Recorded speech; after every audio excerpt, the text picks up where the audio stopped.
vamos a continuar con el curso de cívica. La clase pasada en el curso de cívica, ¿qué es lo que hemos avanzado? Hemos avanzado un poco la definición de cívica, qué era cívica, y hay que recordar un poco, ¿no? Su etimología de educación cívica. Educación viene de la palabra latín education, que significa enseñar, y ciudadanía viene de la etimología griega que significa civis, ¿ya? Que significa ciudadano, pues, ¿no? Entonces, educación cívica sería enseñar a ser ciudadano, ¿ya? Educación cívica es enseñar a ser ciudadano. Entonces también vimos en la clase anterior qué era ser un ciudadano, pues, ¿no? ¿Qué era ser un buen ciudadano? Ser un ciudadano es respetar normas, ¿no? Y hemos dicho también que todos nosotros respetamos normas todos los días y desde que nacemos respetamos normas, ¿ya? ¿Por qué, profesor? Porque siempre hay normas establecidas en el lugar donde nos encontremos. En tu casa hay unas normas, en tu cuarto, si tienes cuarto, hay unas ciertas normas. Digamos, viene tu hermanito y desordena todo, pero tú le dices, oye, no se desordene esto, ¿no? Acá se respetan mis normas, ¿no? O no cojas eso, ¿no? Por favor, respeta mis normas, esto es mi cuarto. Entonces, todos nosotros necesitamos de normas para poder entendernos nosotros, poder congeniar, poder relacionarnos de la mejor manera, ¿ya? Y como todos nosotros necesitamos normas, el Estado del ente máximo de Perú, el Estado, también tiene sus propias normas, ¿no? Y la cual esas normas se llaman normas jurídicas, ¿ya? La clase pasada hemos visto así rápidamente lo que eran las normas jurídicas, ¿ya? Las normas jurídicas. Y hemos visto esa pirámide, ¿no? Y hemos visto una pirámide de las normas. Una pirámide donde están las normas ahí clasificadas por alta jerarquía y baja jerarquía. Clasificadas de normas de alto alcance, normas de muy alto alcance y normas de bajo alcance, ¿no? Hoy, lo que vamos a hacer hoy es detallar más a profundidad lo que significa cada una de estas normas, ¿ya? Cada una de estas normas. Para ello les he elaborado un par de diapositivas, a ver, para que ustedes puedan observar detalladamente este tema de hoy. Entonces, el tema de hoy sería orden jerárquico de las normas jurídicas, ¿ya? Orden jerárquico de las normas jurídicas. Profesor, como ya venías mencionando, ¿no es cierto? Ya hemos visto esto un poco en la clase pasada, pero hoy lo vamos a ver más a profundidad. ¿Cómo es el orden jerárquico de las normas jurídicas? Eso hay que entenderlo muy bien, porque hoy en día está muy en boga, porque todos los días el presidente está diciendo, hay que respetar la resolución tal. El Congreso dio una ley. El presidente dio ayer una norma con rango de ley. Y tú te preguntas, pero, wow, ley, norma con rango de ley, resolución, decretos, wow, me mareo, ¿qué son todos esos? Y a veces nos confundimos, ¿no es cierto? A veces nos confundimos. Entonces, hoy en día un poco vamos a clarificar un poco esas definiciones, esos tipos de normas. Porque cada uno tiene, digamos, su jerarquía y cada uno tiene personas en la cual son capacitadas para decretarlas. Chicos? Entonces, hoy te pediría que después de clase comentes un poco eso con tu padre para que también aprenda un poco, porque los padres son los que un poco ven más noticias que los jóvenes, eso es cierto. Bueno, hay algunos jóvenes que también les gusta ver noticias. Y bueno, para que estés al tanto y reconozcas muy bien cada vez que hable de un tipo de norma, ¿ya? Básicamente, por eso es importante hoy en día en la clase. ¿Ya, chicos? Bueno, sigamos. Comenzamos y tenemos que comenzar con la teoría pura del derecho. ¿Por qué, profesor? La teoría pura del derecho. ¡Wow! ¡Qué palabra!, ¿no? Teoría pura del derecho. Sí, tenemos que comenzar con eso porque es, digamos, la base en la cual va a engendrar las normas que nosotros vamos a hablar después, ¿ya? ¿Por quién fue elaborada la teoría pura del derecho? Fue elaborada por Hans Kelsen. ¿Quién fue Hans Kelsen? Hans Kelsen fue un prestigioso abogado austriaco que elaboró la teoría pura del derecho. Más o menos, ¿qué nos puede decir Hans Kelsen sobre la teoría pura del derecho? Y él dice, ¿no? La idea subyacente de la teoría pura del derecho es la autonomización del derecho. Profesor, ¿qué es la autonomización del derecho? Hans Kelsen quiere decir que el derecho es autónomo, es una para, para Hans Kelsen, el derecho es una ciencia autónoma que no va a depender ni de la política, ni de la sociología, ni de la moral, ni de la ideología. El derecho como ciencia es independiente a las otras ciencias que existen. Por lo tanto, como esta es independiente, como el derecho es independiente, por lo tanto, su ejercimiento del derecho va a estar netamente ligado al derecho. O sea, si yo quiero ejercer derecho, es como una ciencia, entonces va a estar ligado netamente al derecho. Entonces yo tengo que obedecer las normas que me da el derecho, por lo menos el derecho de mi país. No voy a decir, este derecho es bueno, este derecho es malo. No. Hans Kelsen dice, no hay que juzgar el derecho si es bueno o malo, sino hay que obedecer el derecho en el cual nosotros nos encontramos. Es por eso dice, el derecho es autónomo, independiente de la demás ciencia. Porque si tú mezclas derecho con moral, y vas a estar juzgando en cada momento, dice Hans, vas a estar jugando, no, este derecho es malo, este derecho es bueno, y no vas a llegar nunca a ningún acuerdo, porque para uno puede ser bueno, para otro puede ser malo, y siempre vamos a estar en conflicto. Para nadie, dice Hans Kelsen, que el derecho sea autónomo. O sea, se tiene que respetar, así sea bueno o malo, porque ahí está, es el derecho. ¿Ya? Entonces, para Hans Kelsen, el derecho es autónomo de de las otras ciencias. ¿Ya? Y también dice que la teoría pura del derecho se basa a la norma jurídica positiva. ¿Cómo que el derecho se basa a la norma jurídica positiva? Que el derecho lo tienen que dar, o los únicos que pueden, digamos, ejercer, digamos, la norma o el derecho que pueden ejercer son, digamos, las personas que están encargadas institucionalmente. O sea, los únicos que pueden establecer normas, que pueden dar normas, son los que están encargadas institucionalmente. ¿Y quiénes son los que están encargados institucionalmente? Aquellas personas que representan a un grupo de población. Por ejemplo, ¿quiénes representan a un grupo de la población? El presidente, el Congreso, el presidente regional, puede ser el alcalde, eh, y un montón de representantes que nosotros podemos tener, ¿no? Ellos son encargados de brindarnos las normas porque son representantes institucionales. O sea, ellos como representantes institucionales están encargados de darnos las normas a nosotros, a todos nosotros, que no teníamos ningún cargo.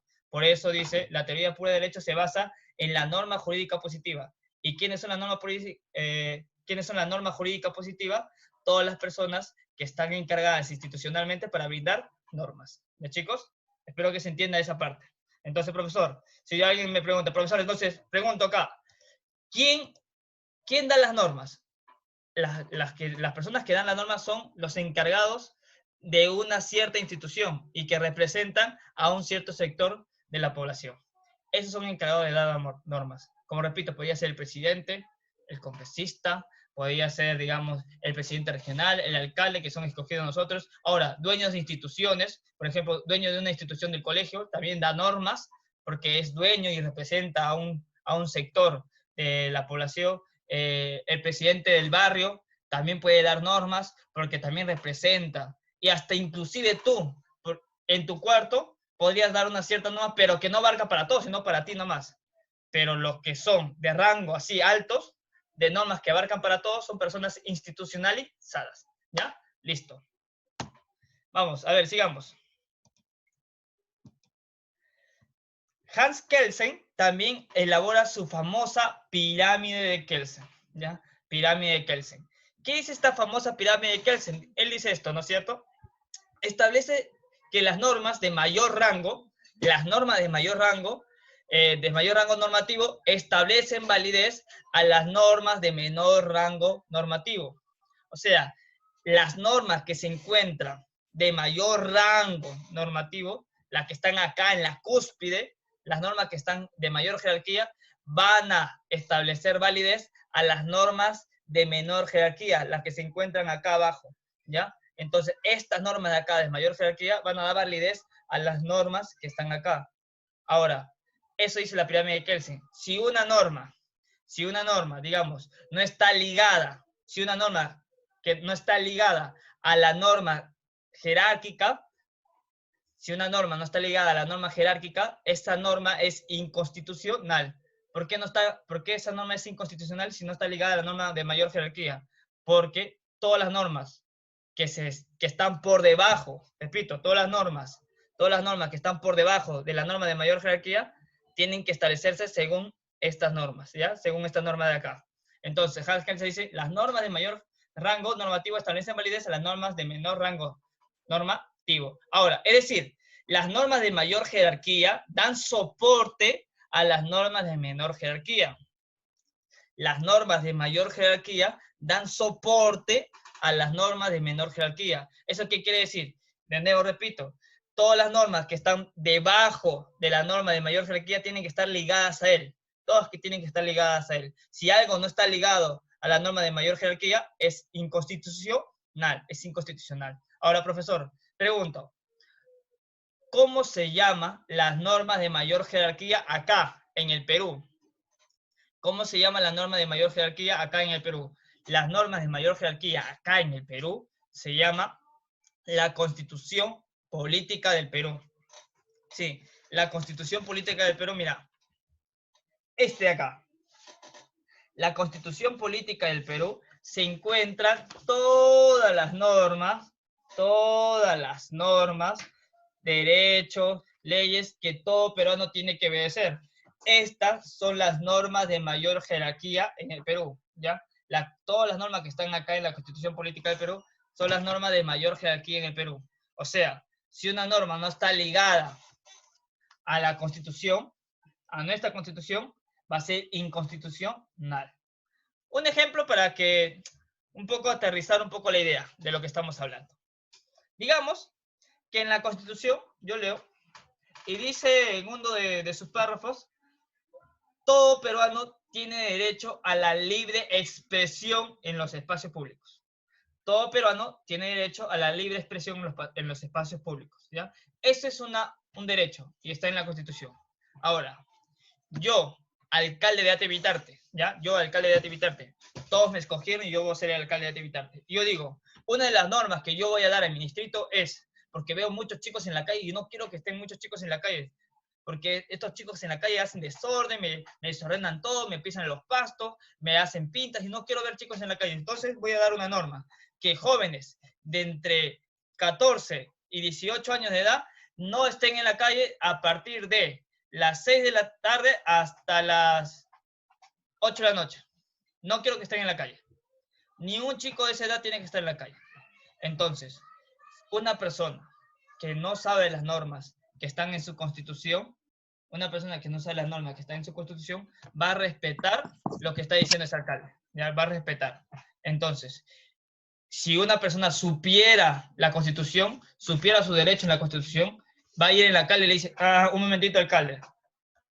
La norma que usted está diciendo no está ligada en nuestra constitución, porque acá en esta constitución dice que todos tenemos derecho a la libre expresión y al libre tránsito. Acá lo dice en la constitución. Y tú estás haciendo que nuestros jóvenes no salgan de sus casas. Entonces, la norma que tú estás realizando es inconstitucional, porque no se basa en la norma, porque no se basa en nuestra constitución. Una persona que supiera las normas de su constitución diría eso al alcalde. Entonces el alcalde caería en una inconstitucionalidad, Entonces, chicos, es por ello que es importante conocer nuestras normas de nuestra constitución, porque así nos engañan menos, ¿ya? Así nos engañan menos, ¿ya? Entonces, todas las normas que cualquier representante haga tienen que estar ligada a lo que está en nuestra constitución, ¿ya? Listo. Esa es la pirámide de Kelsen, donde dice, todas las normas que se encuentran ahí en la cúspide, las que están ahí de mayor jerarquía, van a dar valor a las normas que están abajo, ¿ya? Y también dice para que una norma sea válida, no importa su contenido, o sea, no importa si es buena o mala, si una norma beneficia o no beneficia, lo importante es que lo estableció representantes que lo escogió el pueblo, ¿ya? No hay que, digamos, negar ningún tipo de norma, no hay que juzgarlo, ya no hay que juzgar una norma, sino hay que obedecerla. Eso dice Pirámide. Siempre y cuando, claro, una norma hay que obedecerla siempre y cuando se rige a nuestra Constitución. Se rige a nuestra Constitución. Eso tenlo muy en claro, ¿ya? Listo, sigamos. Ahora, orden jerárquico de las normas en el Perú. Profesor, por favor, explícame un poco del orden jerárquico de las normas en el Perú. Acá vamos a entrar, ¿ya? La primera, la que ya hemos hablado un poco, ¿no es cierto? El primer nivel la norma de mayor jerarquía, las normas de mayor jerarquía son las normas que se encuentran en nuestra Constitución Política del Perú. Si alguien te pregunta, dice, te ven caminando por la calle o algún tío te pregunta, a ver, tú que llevas cívica, ¿me puedes decir cuáles son las normas de mayor jerarquía en el Perú? Si alguien te pregunta eso, tú le tienes que decir, bueno, las normas de mayor jerarquía en el Perú son las normas que se encuentran en nuestra Constitución Política del Perú. Esas son las normas de mayor jerarquía en el Perú. Entonces, las normas de mayor jerarquía, de mayor alcance, son las normas de nuestra Constitución, son las normas de nuestra Constitución. ¿Y qué contiene nuestra Constitución, profesor? Contiene los derechos fundamentales de varones y mujeres, de todos los peruanos, los derechos fundamentales y también nuestros deberes, ¿ya? No solamente están nuestros derechos en la Constitución, sino también están nuestros deberes, ¿ya? También están nuestros deberes. Aparte de eso, ¿qué más podemos encontrar en nuestra Constitución Política del Perú? Aparte de eso, también está la forma orgánica de cómo se organiza el Estado peruano, ¿ya? De cómo se organiza el Estado peruano también está en nuestra Constitución. ¿De chicos? Sigamos, a ver. Ahora, ya vimos, digamos, cuál es la norma de mayor jerarquía de nuestra Constitución. Ahora, la segunda norma, que está por debajo de la Constitución, se llama el segundo nivel legal, ¿ya? El segundo nivel legal, las normas legales. ¿Cuáles son las normas legales? Escúchame bien, las normas legales se dividen en dos. Las normas legales que están por debajo de la Constitución, las normas legales se dividen en dos, ya se dividen en dos. ¿Cuál es, profesor? La ley y las normas con rango de ley, ¿ya? Repito, en el segundo nivel se encuentra la norma legal, que se divide en dos, Ley, la ley, y las normas con rango de ley. Las normas con rango de ley, ¿ya? Las normas con rango de ley. Me voy a poner acá, mira. Las normas con rango de ley. Ahora, profesor, ¿quiénes dan la ley? ¿Quiénes dan la ley? ¿Quiénes hacen la ley? Los que elaboran la ley es el Congreso. Acá está, mira la fechita. El Congreso. El Congreso se va a encargar eminentemente de hacer las leyes en el Perú, ¿ya? Repito, el Congreso se va a encargar eminentemente de hacer las leyes en el Perú, ¿ya? Entonces, si alguien te pregunta, ¿quiénes hacen las leyes en el Perú? El Congreso. El Congreso se va a encargar de hacer las leyes en el Perú, ¿ya? Las leyes en el Perú. Y profesor, para hacer una ley, ¿qué se tiene que hacer? Para hacer una ley, fácil. Un congresista, digamos este de acá, mira, este de acá, que nos está mirando, que nos está observando en estos momentos, mira, acá está, ahí está tiradito, sentadito, todo mirándonos. Digamos, a este congresista se le ocurre una ley, ¿ya? La ley, a ver, la ley en la cual beneficia a todos los estudiantes con internet gratuita para esta cuarentena, ¿ya? Este congresista va a decir, yo voy a generar una ley en la cual beneficia a todos los estudiantes con internet gratis para la cuarentena, ¿ya? Una ley. Ahora, él elabora la ley, pero tiene que ser aprobado por todos los congresistas. Ahora, profesor, para hacer una aprobada, una ley, ¿qué se necesita? Se necesita el 50% más uno, ¿ya? Si la mitad más uno de los congresistas aceptan la ley que este congresista dio, esa ley es aprobada, ¿ya? Digamos que aprueba la ley. Si aprueba la ley, todos los peruanos se tienen que respetar esa ley. ¿Por qué? Porque la ley que elabora el Congreso es respetada por todos los peruanos. Entonces, repito, ¿quiénes elaboran la ley, profesor? Los que elaboran la ley son los congresistas. Profesor, otra pregunta. ¿Qué poder representan los congresistas? El poder que representan los congresistas es el poder legislativo. Legislativo, muy bien. El poder que representan los congresistas es el poder legislativo, ¿ya? Ellos se van a encargar de legislar. Muy bien. Entonces, profesor, pero la ley que elaboran los congresistas se dividen en dos también. Ley orgánica y leyes ordinarias. Las leyes orgánicas, escúchame bien por favor, las leyes orgánicas son las leyes que van a regular y estructurar el funcionamiento del Estado peruano, ¿ya? Cada vez que tú escuchas, los congresistas dieron una ley orgánica, ley orgánica, entonces esa ley va a regular, va a estructurar el funcionamiento del Estado, entonces todas las leyes orgánicas se va a encargar de estructurar el Estado. Entonces, ¿qué ley será? Una ley que está ahorita en boga, que está así en boca de todos, como se dice, es la ley de la reforma política, ¿ya? los congresistas quieren hacer una ley de reforma política. ¿Y qué es la ley de reforma política? Es una ley que va a estructurar el funcionamiento de los partidos políticos en el Perú. Ah, entonces esa ley es orgánica, porque va a estructurar el funcionamiento del Estado. Sí, es una ley orgánica, ¿ya? Ahora, después están las leyes ordinarias. ¿Qué es una ley ordinaria, profesor? La ley ordinaria es la ley para el pueblo, para la comunidad, para los ciudadanos, para las instituciones comerciales, etcétera, etcétera, etcétera. Esas son leyes para nosotros. Digamos la ley que te acabo de decir como ejemplo, ¿no? La ley, imaginemos, ¿no? Una ley que lanza un congresista. Internet gratis para todos los estudiantes en esta cuarentena es una ley ordinaria, porque va a aparecer para todos los peruanos. ¿Eh, chicos? Entonces, esa es la ley. Solamente la ley lo dan los congresistas, ¿ya? Sigamos. Las normas con rango de ley. Acá, mira, la segunda, las normas con rango de ley. Profesor, ¿quiénes dictan las normas con rango de ley? Las normas con rango de ley lo dicta eminentemente el Poder Ejecutivo, ¿ya? Repito, ¿quiénes dictan las normas con rango de ley, profesor? El Poder Ejecutivo. Y, profesor, ¿quién es el Poder Ejecutivo? El Poder Ejecutivo es el presidente, mira, acá está nuestro presidente, Martín Vizcarra, el presidente y todos sus ministros, ¿ya? Y todos sus ministros, ellos son los que representan el Poder Ejecutivo. Entonces, todas las leyes que elabora el presidente o sus ministros son normas con rango de ley, ¿ya? Son normas con rango de ley. Repito, todas las leyes, perdón, todas las normas que elabora el presidente, todas las normas que elaboran el presidente son normas con rango de ley, o sus ministros son normas con rango de ley. ¿Ya, chicos? Entonces, hasta acá. ¿Quiénes elaboran las leyes? Los congresistas. ¿Quiénes elaboran las normas con rango de ley? El presidente y sus ministros. ¿Ya? Listos. Ahora, las normas con rango de ley se dividen en tres, ¿ya? En tres. Decreto legislativo. Profesor, ¿qué es un decreto legislativo? Mira, un decreto legislativo es cuando el presidente tiene una idea de generar un cambio en el Perú y quiere hacer una norma fundamental.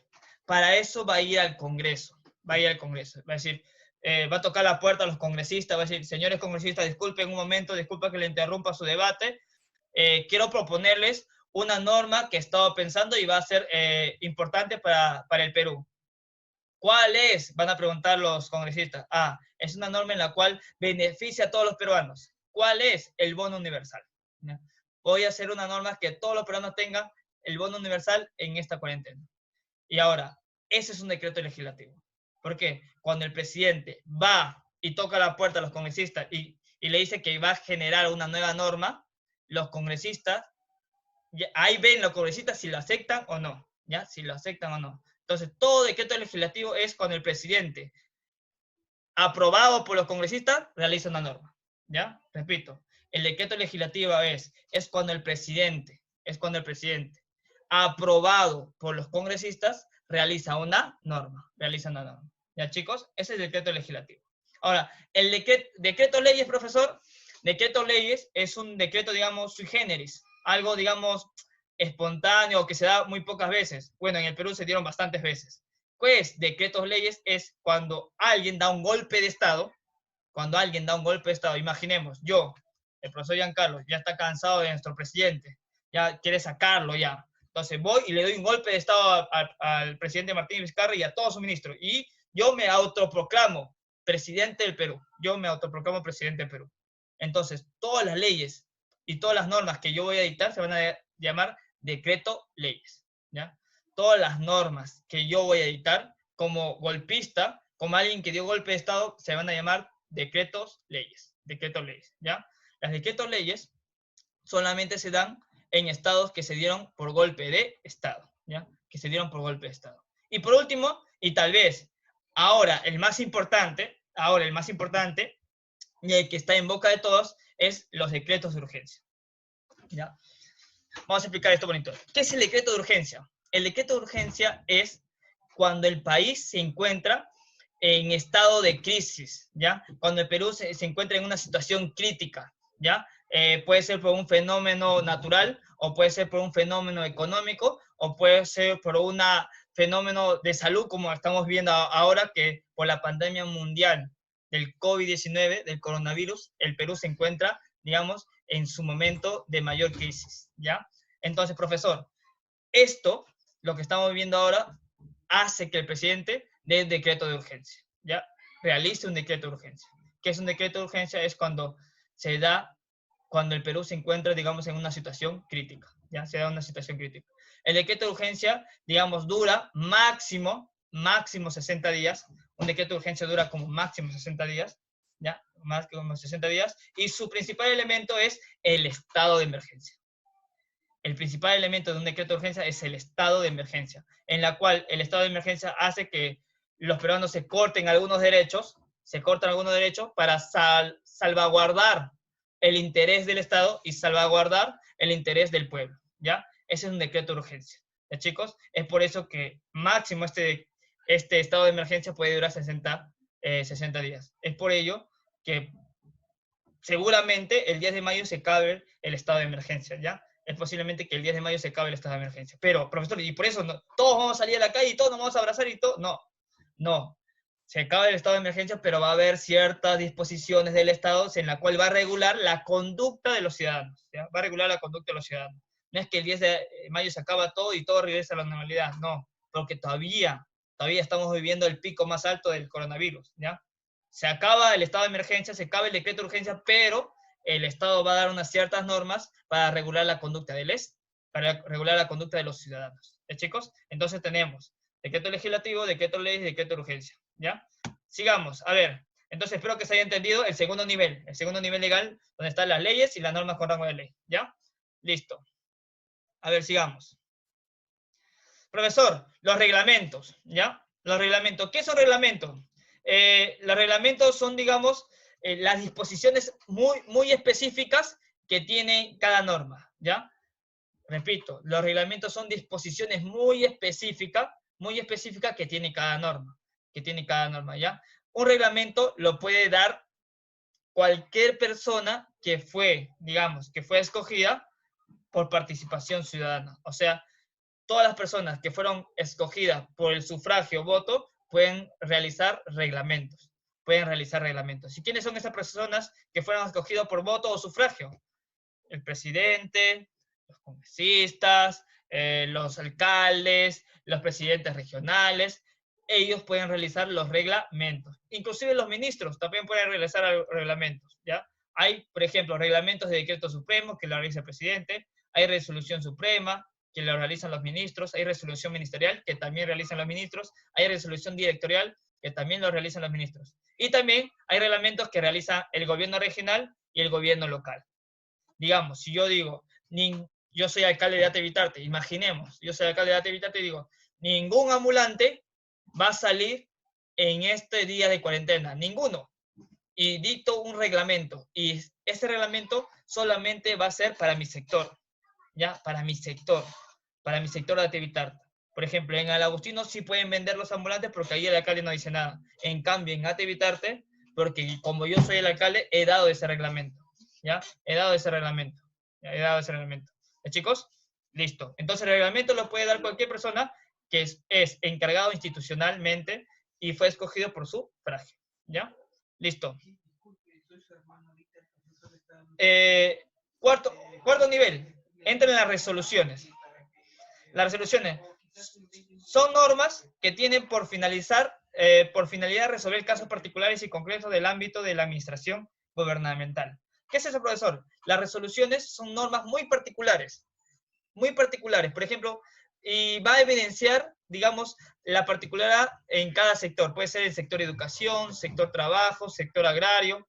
Por ejemplo, ¿no? Estamos en estado de emergencia y el presidente llama al ministro de Educación. Ministro de Educación, disculpe, ¿qué tal? Ahora estamos en cuarentena y estado de emergencia. ¿Qué vamos a hacer para los colegios privados y estatales? Entonces el ministro de Educación va a brindar resoluciones. ¿Qué es resolución? Solamente esa resolución que brinda el ministro de Educación va a rendir para la educación, para el sector educación. Después el presidente llama al ministro de Trabajo. Ministro, ¿qué tal? ¿Qué vamos a hacer en el sector trabajo? ¿Qué cosa vamos a hacer para esta emergencia, para el estado de emergencia? ¿Cómo vamos a resolver los problemas de la gente? Entonces, el ministro de Trabajo va a brindar resoluciones solamente para el sector trabajo, y así sucesivamente. O sea, las resoluciones son normas muy específicas y de sectores. ¿Ya, chicos? Y de sectores. Y por último, Y por último está las normas de interés particular. Las normas de interés particular. Profesor, ¿qué son normas de interés particular? Digamos, son normas de menor jerarquía. Digamos, las normas de menor jerarquía. Son normas de peticiones particulares, de actos muy particulares. Por ejemplo, como un contrato, ¿no? Como tú ves en la imagen, como un contrato. Un contrato solamente es válido solamente para el dueño y para el trabajador. Digamos que yo me voy a trabajar y a mí me escogen como trabajador de una institución y me dicen, ¿sabes qué, profesor? Tú tienes que respetar este contrato, ¿ya? Me respetas este contrato y me lo firmas, por favor. Entonces, ese contrato solamente es válido para el dueño de la institución y yo que soy su trabajador. Solamente ese contrato es válido para los dos. Entonces, las normas de interés particular tienen, digamos, eh, una expansión muy corta. Solamente puede servir para muy pocas personas. Como un testamento.